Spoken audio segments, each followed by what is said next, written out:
Buonasera, benvenuti a questa edizione del nostro telegiornale. Vediamo subito i titoli. Allagamenti e crolli per il maltempo tra Catania e Messina. Ad Aci Sant'Antonio il vento abbatte le luminarie. Sommozzatori in azione a riposto per salvare un automobilista in panne. Colpiti anche Pedara, Trecastagni, Nicolosi e Acireale. Pericoloso spegnere la raffineria, si rischia il danno ambientale. Parla la procuratrice di Siracusa, Gambino, che ha disposto il sequestro dell'impianto dopo la pioggia oleosa. La fortuna bacia 2 volte la città di Vittoria. A pochi giorni di distanza, 2 vincite rispettivamente da 2 milioni e da 1 milione di euro. Ha scelto di essere curato a Catania. Matias, il turista francese travolto da uno scippatore in fuga su uno scooter. Appena starò bene voglio provare il vostro cibo. L'inizio della scuola è una stangata per tante famiglie. Nel quartiere Ballarò di Palermo l'appello di un parroco: aiutate chi ha bisogno.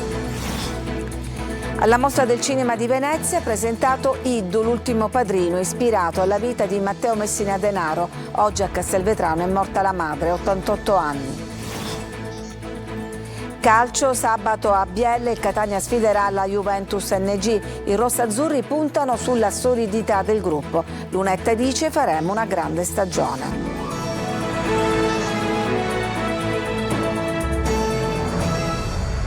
Un'ondata di maltempo ha colpito Catania e la costa ionica. Grandinata ad Aci Sant'Antonio, crollano le luminarie. A Santa Teresa un tendone è volato per le raffiche di vento, mentre a riposo sono entrati in azione dei sommozzatori per soccorrere un automobilista in panne. Francesco Triolo. Una violenta ed improvvisa bomba d'acqua si è riversata nel pomeriggio su tutta la costa orientale della Sicilia. Un temporale accompagnato da forti raffiche di vento si è registrato nel primo pomeriggio nei paesi etnei e nella Cese. Diverse le chiamate ai vigili del fuoco per danni causati dall'acqua. Ad Aci Sant'Antonio a causa del vento sono crollate numerose luminarie, circa 10 gli interventi di soccorso. I comuni più colpiti sono Aci Sant'Antonio, Pedara, Trecastagni, Nicolosi e Acireale. A riposto il nucleo sommozzatori è intervenuto per soccorrere un automobilista rimasto in panne sotto un cavalcavia allagato. Maltempo intenso anche sulla zona ionica della provincia di Messina. Vento e pioggia hanno battuto i comuni di Roccalumera, Furci, Santa Teresa e Sant'Alessio e dell'Interland, provocando anche dei danni. Sul lungomare di Santa Teresa un tendone è volato via e ha occupato la sede stradale, andando a colpire alcune auto in transito. Diversi gli smottamenti sulle strade provinciali. Anche il Consorzio Autostrada ha diramato un comunicato per invitare l'utenza a procedere con prudenza sulla A18 all'altezza di Roccalumera. Secondo le previsioni di Trebi Meteo, il maltempo dovrebbe affievolirsi. Le temperature massime nei prossimi giorni raggiungeranno ancora i 32-35 gradi. Il calo si avvertirà all'inizio della prossima settimana con diminuzioni fino a 6-8 gradi e anche le tanto odiate notti tropicali potranno finalmente essere archiviate.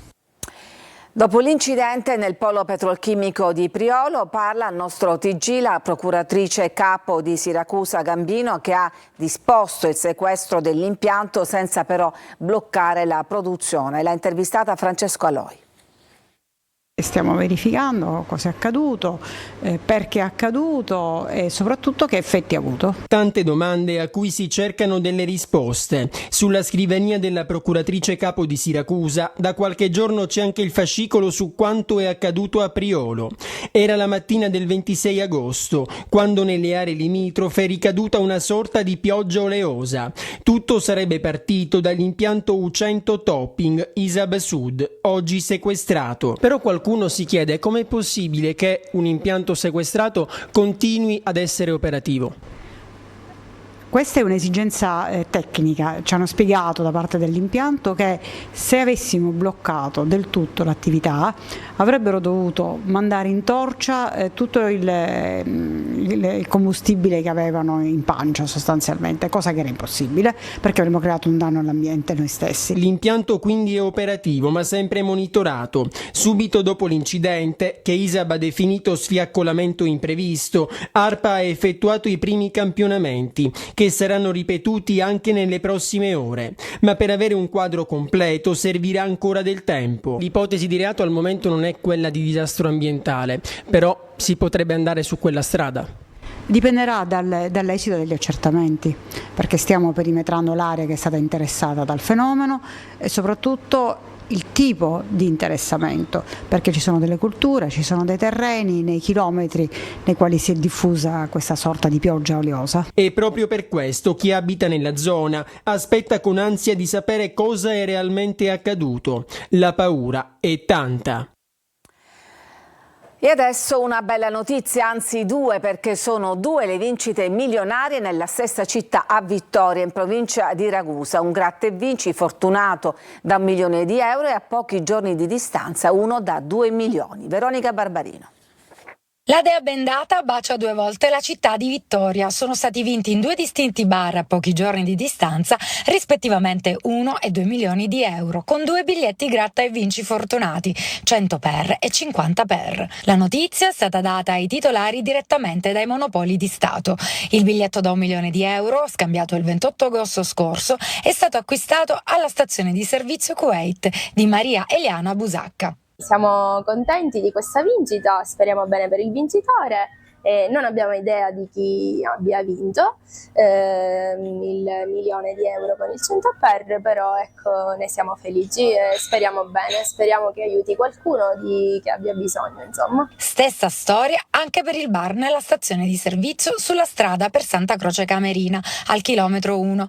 Entrambi i bar sono frequentati non soltanto da vittoriesi, ma anche da tantissime persone di passaggio. Sarà quindi molto complicato risalire ai fortunati vincitori. Un barchino identico a quello naufragato ieri a 10 miglia da Lampedusa era stato segnalato in difficoltà 3 giorni fa da Seabird, l'aereo da ricognizione di Sea-Watch. Nessuno è intervenuto. Se questa corrispondenza fosse confermata saremmo di fronte ad un grave caso di omissione di soccorso. 21 persone sono tuttora disperse. Lo scrive appunto la ONG Sea-Watch, che chiede adesso al governo italiano e alle autorità europee di indagare su questo naufragio. Parla in esclusiva al nostro telegiornale Mattias, il turista francese di 48 anni travolto e ferito da uno scippatore in fuga a Catania. Spero di tornare e provare il vostro cibo, ha raccontato a Luca Ciliberti. Sì, aveva paura ovviamente di perdere il piede perché si è trovato l'osso di fuori, quindi è rimasto molto spaventato con una grande scarica di adrenalina. Parla per la prima volta Mattias, 48 anni, il turista franco-svizzero travolto venerdì scorso a pochi passi da Piazza Stesicoro da 2 rapinatori in fuga a bordo di uno scooter che poco prima avevano scippato una ragazza. Nell'incidente sarebbe coinvolto anche un altro scooter. Lui ricorda che stava camminando per strada quando a un certo punto ha sentito una moto accelerare ed è stato colpito, poi ricorda di essersi trovato al suolo cercando di raggiungere il marciapiede e ha visto un altro uomo, probabilmente su un altro motorino, che picchiavano colui che aveva effettuato l'incidente e ha dovuto aspettare al suolo poi che arrivasse l'ambulanza. L'uomo è rimasto a terra, sempre vigile, in attesa dei soccorsi, mentre tra gli occupanti dei 2 scooter sarebbe nata una rissa. Sono stato solo sfortunato. Mattias era appena arrivato a Catania, ma giura che non appena si sarà ristabilito vorrà ritornare in città. Spera di ritornare qua con la sua gamba funzionante al 100%, se non di più, perché vuole fare escursioni, che è quello che ama, che gli piace fare, e spera di poter provare anche il nostro cibo, che sfortunatamente non ho potuto provare avendo avuto soltanto esperienza col cibo ospedaliero, che non è il massimo, ma... Per i medici del reparto di ortopedia dell'ospedale Cannizzaro di Catania che lo hanno in cura, i tempi di ripresa sono ancora lunghi per la complessità delle fratture riportate. Attualmente è fuori pericolo e dovrà fare un intervento definitivo che consisterà nel togliere il fissatore esterno ed applicare un chiodo per consentire al paziente di ritornare a casa, visto che lui abita in Svizzera, è un francese che abita in Svizzera e ha espresso il desiderio di ultimare le cure con noi, vuol dire che gli abbiamo ispirato fiducia. E chiede di sapere cosa sia successo al figlio che si trova in condizioni disperate a Villa Sofia dopo un incidente in via Papa Sergio I all'Arenella. Il giovane Alessandro Russo, 31 anni, dal 31 agosto scorso è ricoverato in coma. Lo scooter su cui viaggiava si è schiantato contro una macchina parcheggiata. I familiari hanno individuato una telecamera e tramite il loro avvocato hanno chiesto di acquisire le immagini affinché si accerti se si veda o meno il momento dell'impatto. Cambiamo argomento, adesso vi mostriamo le condizioni di assoluto degrado di uno dei monumenti più belli di Catania, la fontana di Proserpina. Sentiamo Tonino De Mana. Il 30 ottobre 2023 era balzata agli onori della cronaca perché un'auto era finita dentro. Oggi a finirci dentro e a restarci da giorni sono rifiuti di ogni genere, dalle bottiglie al cartone, passando anche per un grosso vaso in ceramica. Nell'anno in cui ricorre il 120° anniversario dalla sua realizzazione, la fontana del Ratto di Proserpina è ostaggio dell'inciviltà e dell'indifferenza anche di chi dovrebbe tutelare un monumento di pregio, declassato ormai ad un'enorme vasca per riversare spazzatura. Niente zampilli e giochi d'acqua, solo ristagni maleodoranti che richiamano insetti di ogni tipo. Dentro e attorno soltanto rifiuti, lattine, bottiglie di vetro e cartoni, giacigli di fortuna per senza tetto. Da queste parti, nonostante la vicinanza alla stazione centrale di Catania, non esistono controlli, come conferma questo addetto alla ristorazione. È brutto adesso, guarda, adesso prima troppo bello, noi c'è gente. Troppo sporco, adesso noi non c'è gente. Perché c'è tante litigare qua, c'è tanti, non lo so che paese. Quindi diciamo i clienti scappano? Certo, perché loro paura. La fontana rappresenta il drammatico momento del rapimento di Proserpina da parte di Ade, un tema mitologico legato alla storia antica della Sicilia. Nonostante tutto, qualcuno ancora la fotografa per la sua bellezza. Altri turisti, invece, la osservano indignati. Io sono un ligure. Vengo qua e trovo uno schifo unico, lo dico chiaramente, anche siamo alla Sicilia. È un degrado. Io ho fatto l'università qui e non era così. Ho dei ricordi molto più belli. Un segnale di speranza ed una lezione di civiltà arriva da questo ragazzo originario del Bangladesh. Hai visto un monopattino a terra e lo hai alzato? Sì. Perché costa gentilmente, costa qualcosa da cadere, devo salire. Per legge questo, per noi Bangladesh. Davvero complimenti. Grazie, ciao.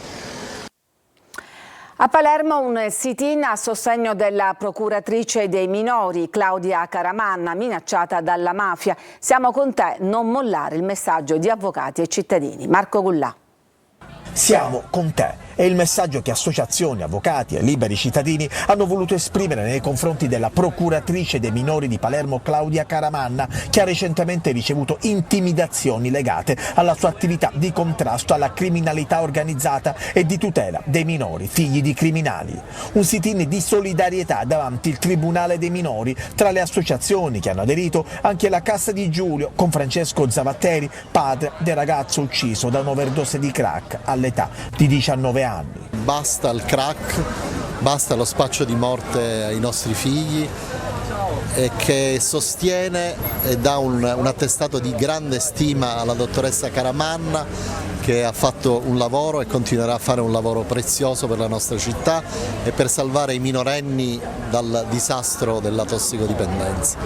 La procuratrice Caramanna ha ricevuto minacce, in particolare per l'inchiesta che l'ha portata a chiedere una 50ina di provvedimenti dopo un'operazione antidroga nel quartiere Sperone di Palermo, che ha documentato il coinvolgimento di minori nelle attività illegali degli adulti. Nuove generazioni, o interveniamo adesso per salvarle da un destino già segnato, oppure domani ci troveremo i nuovi mafiosi ancora più agguerriti e ancora più convinti dei loro stessi padri. Quindi non facciamo l'errore che già abbiamo fatto tante volte, cioè di trascurare i figli dei mafiosi. Chiaramente vedete c'è tanta folla, quindi sono tanti presenti, perché è una testimonianza importante di solidarietà, di rispetto per un lavoro che non inizia né ieri né oggi, ma da tanto tempo, e quando lavori bene i risultati ci sono.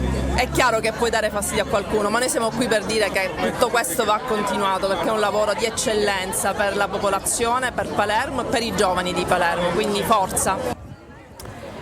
E a pochi giorni ormai dall'inizio dell'anno scolastico parliamo di caro scuola, una vera e propria stangata che tante famiglie non riescono a sostenere. A Palermo, nel quartiere Ballarò, il parroco lancia un appello: aiutiamo chi ha bisogno.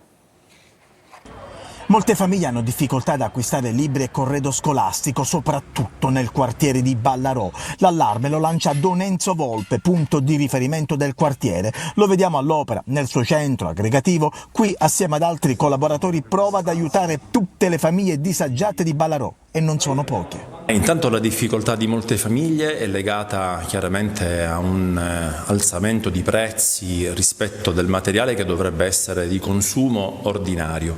Parliamo proprio degli zaini, dei quaderni, delle penne, del materiale che serve proprio ai ragazzini, fin dalla scuola materna, direi, elementare, e poi anche alla scuola media, per poter esprimersi anche nella loro creatività. Prezzi che aumentano soprattutto per quanto riguarda zaini e diari, e a pochissimi giorni dall'inizio della scuola le difficoltà per tante famiglie sono davvero tante. Non ce la fanno e su questo ci sarebbe veramente da fare una riflessione. Il materiale scolastico è un elemento di inclusione. Avere uno zaino del supereroe piuttosto che della supereroina o un diario che magari può essere gradito ai ragazzini è un segno di inclusione. Purtroppo qui i prezzi salgono perché è un po' il mercato capisce che c'è una grande richiesta. Aiutare il prossimo, questo è il messaggio che il prete di Ballarò vuole mandare. Proprio una ragazzina, alcuni mesi fa, di una famiglia un po' più bisognosa, si è resa conto che aveva del materiale scolastico in più, che comunque le era stato regalato, che ha voluto lasciare proprio qui a Casa Ancora con questa intenzione: può servire a qualcuno che ha bisogno. 40 ettari di macchia mediterranea sono andati in fumo nell'incendio sul Monte Erice. Sulla matrice dolosa del rogo non ci sono più dubbi. Vigili del fuoco, protezione civile e forestale, assistiti da un elicottero del corpo forestale, hanno dovuto lavorare per ore per spegnere le fiamme alimentate da un forte vento di scirocco. Diversi gli incendi anche nel Palermitano, per la gran parte di natura dolosa. Ci fermiamo, c'è una pausa per la pubblicità, torniamo dopo per parlare di Iddu, il film ispirato alla vita di Matteo Messina Denaro e presentato a Venezia. Tra poco.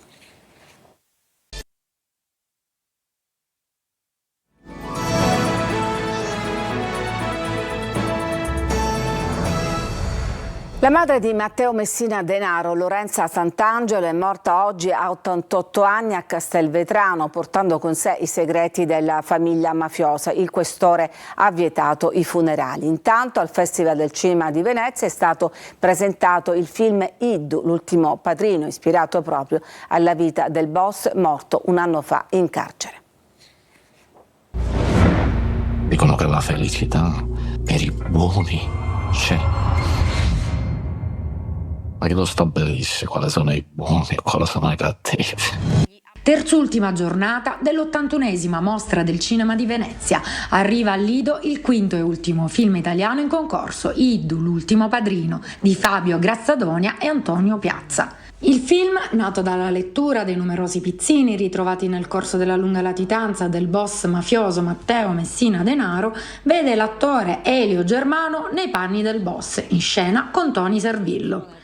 Liberamente ispirato a fatti accaduti, racconta il rapporto tra il boss in latitanza e il politico Catello, che dopo alcuni anni in prigione per mafia, uscito di galera a seguito della richiesta dei servizi segreti italiani di catturare il suo figlioccio Matteo, dà vita a uno scambio epistolare con il latitante, cogliendo così l'occasione per rimettersi in gioco. La realtà è un punto di partenza, non una destinazione, dicono i registi, recitato sia in italiano che in dialetto siciliano, nel cast anche Daniela Marra, Barbara Bobulova, Giuseppe Tantillo. Le musiche sono di Colapesce. Il film uscirà nelle sale italiane il 10 ottobre. Scrivo. La vendemmia della legalità a Salemi è ormai diventata un rito che si rinnova da un decennio. Laura Spanò. Si è rinnovata a Salemi la vendemmia della legalità in un fondo agricolo confiscato alla mafia e assegnato dal comune alla fondazione San Vito Onlus di Mazara. Si tratta di un vigneto di 2,5 ettari coltivato a grillo. Sono stati 35 quintali di uva raccolta. Come ormai avviene da un decennio, durante il periodo di vendemmia nel vigneto di Contrada a Fiumelungo, alle porte di Salemi, viene effettuata la raccolta solidale dell'uva, una raccolta che rappresenta la riappropriazione del territorio da parte della comunità. necessità del riscatto civile e dell'impegno di tanti perché non si perda mai la speranza del cambiamento. Quest'anno tra operatori e volontari sono state 25 le persone coinvolte nella raccolta. C'erano 4 migranti della comunità Masna Mandela, 6 ragazze della comunità di recupero tossicodipendenti Miriam in Rinascita e 3 ragazze del servizio civile Sportello Antiviolenza e un gruppo di studenti del Parlamento internazionale della legalità degli istituti scolastici superiori di Salemi. Anche quest'anno siamo riusciti a organizzare la vendemmia della legalità, grazie al contributo che l'assessore Rina Gandolfo e il comune di Salemi hanno messo in atto e con il coinvolgimento di alcune cooperative di Salemi. Un grande successo anche quest'anno della vendemmia della legalità. Del resto, su un bene confiscato alla mafia come questo, insomma, la cosa importante è che passi il messaggio del bene comune, perché questo è un bene della comunità di Salemi prima di tutto, ma della comunità dell'intera provincia di Trapani. Ci fermiamo, c'è ancora una pausa e poi torniamo con la pagina sportiva. C'è la sfida di sabato del Catania a Biella.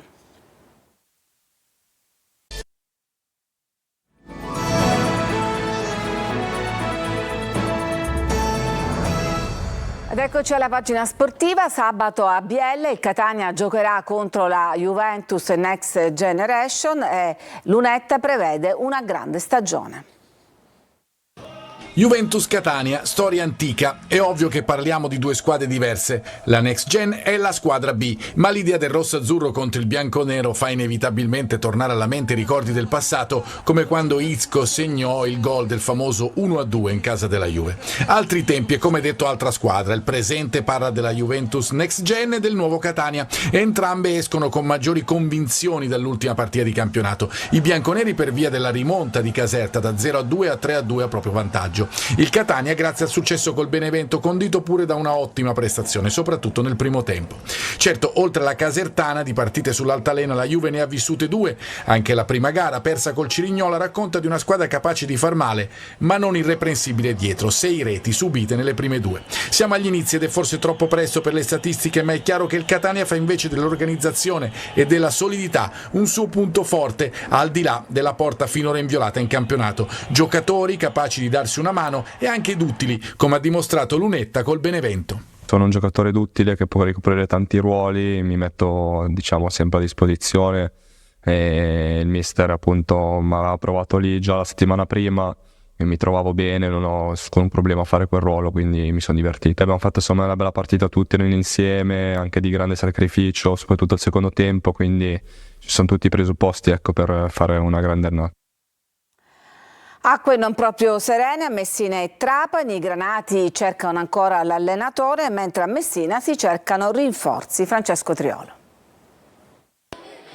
Contro il Crotone, sulla panchina del Trapani, siederà Totò Aronica, l'ex di Messina, Reggina e Napoli e adesso allenatore della formazione primavera, è stato chiamato a traghettare i Granata dall'esonerato Alfio Torrisi al nuovo allenatore, per il quale è in corso un autentico casting. Il presidente Antonini ha parlato con diversi tecnici dopo essersi concentrato all'inizio su Massimo Oddo. C'è una trattativa aperta con Fabio Liverani, reduce da un'esperienza sfortunata con la Salernitana ed il doppio salto di categoria dalla Serie C alla Serie A con il Lecce. I Granati inoltre stanno tentando di riavvicinarsi ad Attilio Tesser, le cui pretese economiche però appaiono elevate. L'ultima ipotesi è quella di Cristian Brocchi.